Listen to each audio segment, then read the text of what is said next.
Bienvenue sur Africa 24 dans cette nouvelle édition de l'Africa Tonight. Voici les titres de l'actualité. La Libye avance dans la résolution du conflit entre factions rivales, mais les traces du passé persistent. Un fléau demeure, celui des mines terrestres, qui plombent le quotidien des riverains.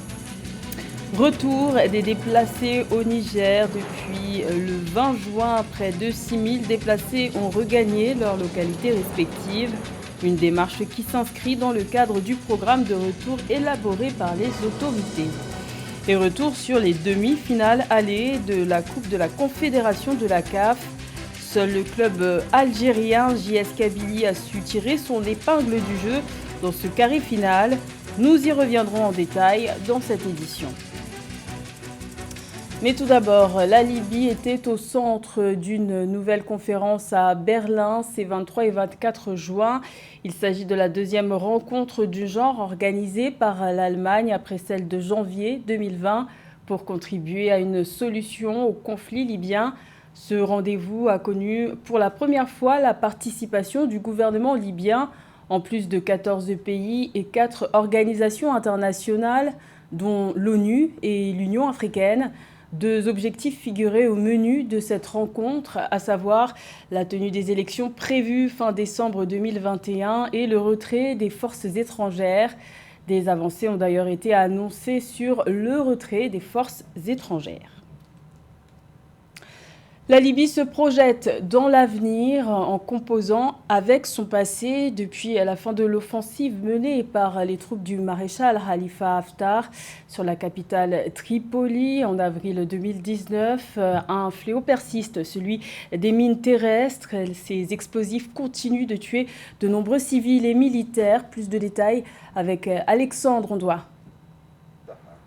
Cet homme vit dans le Wadi al-Ribéa en Libye. Autrefois, cette zone était le site de violents affrontements. Les voitures incendiées, les maisons bombardées et les magasins détruits sont désormais accessibles le long de routes pour la plupart vides et défoncées. Le long de sa rue, on peut lire « Attention aux mines » sur les murs. Il se souvient d'un incident où une mine a tué son voisin Sadek.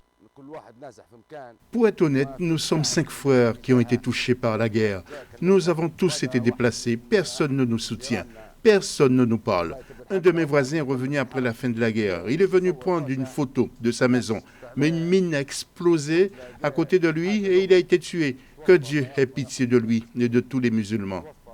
La mort de Sadek Ferjani est un rappel amer des enjeux mortels en Libye. Des mines terrestres ont été cachées dans les maisons et les rues, dissimulées dans des objets apparemment innocents comme des jouets et des appareils ménagers destinés à attirer les imprudents.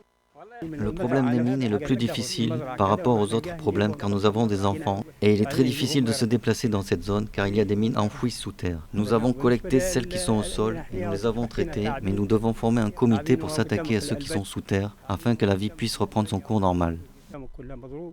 L'assaut de 14 mois de l'armée nationale libyenne de Khalifa Haftar, qui s'est terminé l'été dernier, n'était que le dernier combat d'une décennie de chaos et de violence. Les principales factions ont observé un cessez-le-feu depuis le retrait de l'ANL et l'installation d'un nouveau gouvernement d'union, mais le danger d'une reprise du conflit persiste.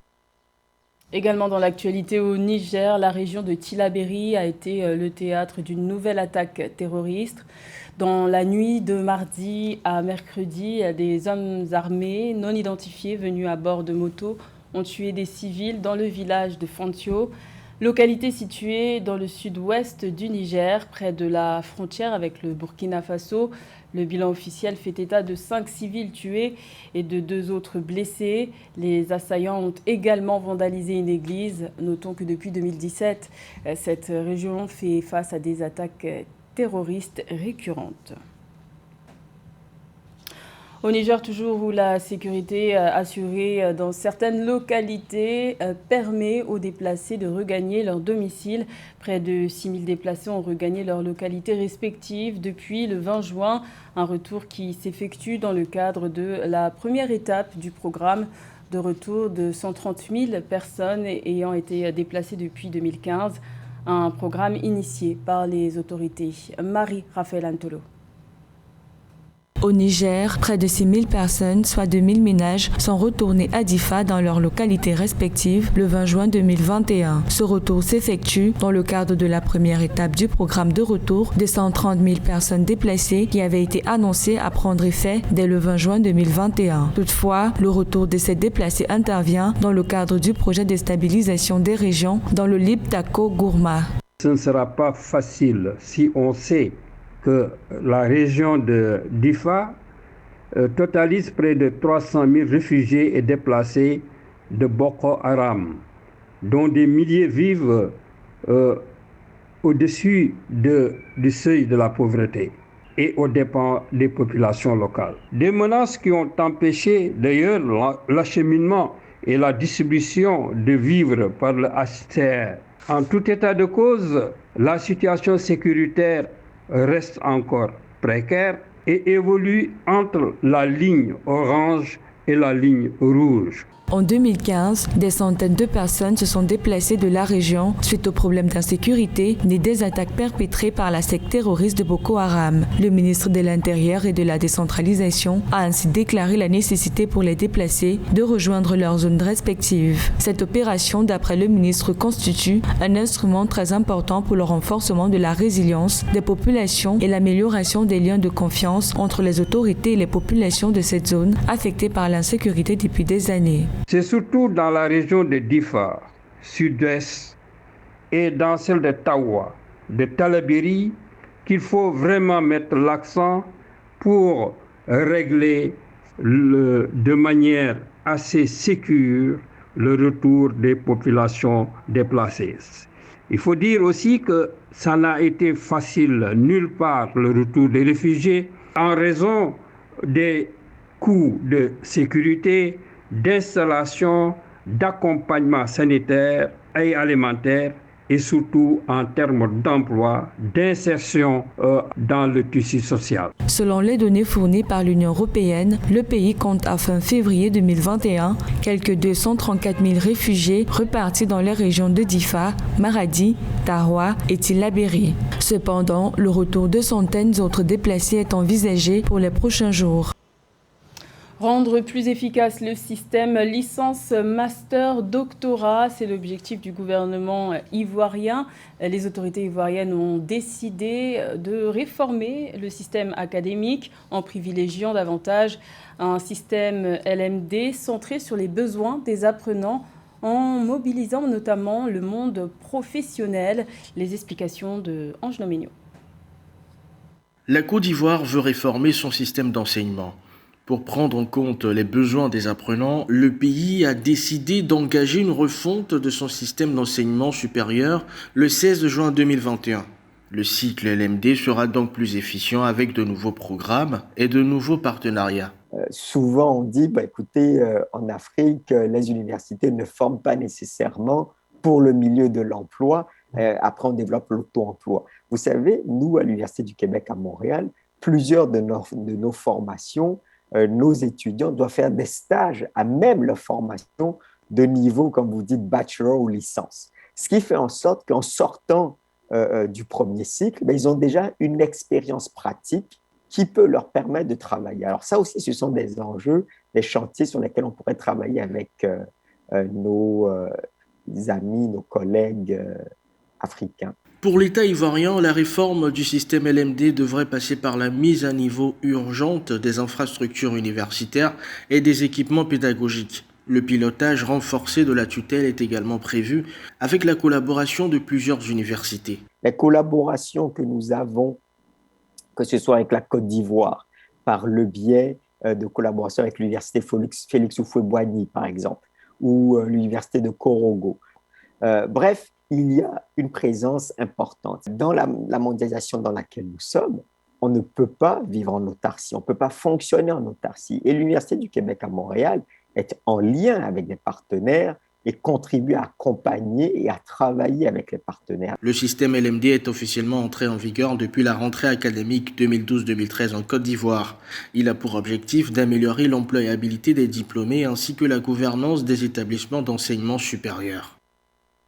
Le programme alimentaire mondial tire la sonnette d'alarme concernant la situation qui prévaut dans le sud de Madagascar. Plus d'1 million de personnes sont menacées par la famine. Quelques 14 000 personnes ont même été classées officiellement en situation de famine par l'ONU, alors que le pays connaît sa sécheresse la plus grave depuis 40 ans. Les précisions de Alexandre Andois. La crise alimentaire s'aggrave, les communautés de Madagascar sont au bord de la famine. Cette mère de 3 enfants d'Ambiriki, dans le sud de Madagascar, s'occupe également de 2 orphelins depuis le décès de leur mère. Pour survivre, cette famille compte sur les fruits de cactus rouges crus, des feuilles sauvages et des criquets pour leur repas. Le matin, je prépare cette assiette d'insectes. Je les nettoie du mieux que je peux, étant donné l'absence quasi totale d'eau. Cela fait 8 mois que mes enfants et moi mangeons cette plante tous les jours et exclusivement parce que nous n'avons rien d'autre à manger et pas de pluie pour nous permettre de récolter ce que nous avons semé. La malnutrition aiguë a presque doublé au cours des 4 derniers mois. Il a même atteint le chiffre alarmant de 16,5%. Le programme alimentaire mondial indique avoir besoin de plus de 78 millions de dollars pour fournir des denrées alimentaires vitales pendant la prochaine période de soudure. C'est 7 fois pire qu'il y a tout juste un an. 7 fois plus d'enfants sont en difficulté. Pourquoi ? À cause de la sécheresse. Mais avec le programme alimentaire mondial, nous espérons que si nous pouvons obtenir le soutien dont nous avons besoin, les fonds dont nous avons besoin, nous pourrons arrêter la souffrance. Madagascar n'est pas la seule zone menacée par une famine imminente. Le PAM a déclaré que 41 millions de personnes sont au bord de la famine dans 43 pays. Ce chiffre est en hausse par rapport aux 27 millions de 2019. La manche allée des demi-finales de la Coupe de la Confédération de la CAF s'est jouée le 20 juin. Si le Raja de Casablanca et les Égyptiens de Pyramides se sont quittés sur un match nul avec un score de 0 partout, la JS Kabylie s'est offert une belle victoire sur le terrain du Coton Sport en s'imposant 2-1. Retour sur ces rencontres avec José Douglas. Retour sur les demi-finales allées et ce bon résultat nul du Raja en Égypte face à Pyramides donne de l'espoir aux Marocains qui ont mis toutes les chances de leur côté pour une qualification en vue de la finale. Le match a été équilibré. Sofiane Rahimi s'est montré côté marocain, mais insuffisant pour tromper le gardien égyptien Ahmed El Chenaoui. Les Égyptiens ont raté des occasions avec Ibrahim Adel. 0-0 donc. Ce résultat laisse quelques espoirs aux 2 équipes avant le match retour de ce dimanche 27 juin. Rencontre très attendue en terre marocaine. Cette capacité à sortir indemne d'un match à l'extérieur. On a vu que Raja Casablanca a rempli ce premier critère dans la mesure où tu n'as pas concédé de but, tu n'as pas perdu et donc tu arrives en confiance à la maison. Et donc moi je pense que l'entraîneur va capitaliser là-dessus, va orienter son discours là-dessus en se disant qu'on a fait peut-être le plus dur. Il nous reste encore du travail, mais pour autant, on est à la maison. Que le Raja, actuellement, ils sont sur une très bonne dynamique. Ils profitent aussi beaucoup de leur leader offensif, Rahimi, qui justement, lui, est sur sa lancée d'un chan extraordinaire, de plusieurs rassemblements avec l'équipe nationale A, très réussi, en tout cas au niveau des entraînements.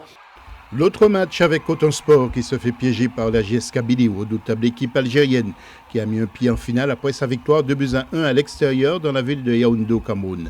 Comme lors de la phase de poule, les Algériens ont réussi l'essentiel en terre camerounaise face à Coton Sport. Les buteurs Lambert, Arena pour Coton Sport, puis dans les arrêts de jeu de la première période, Kéoum profite d'un ballon dévié par Ben Sayeb pour l'égalisation algérienne.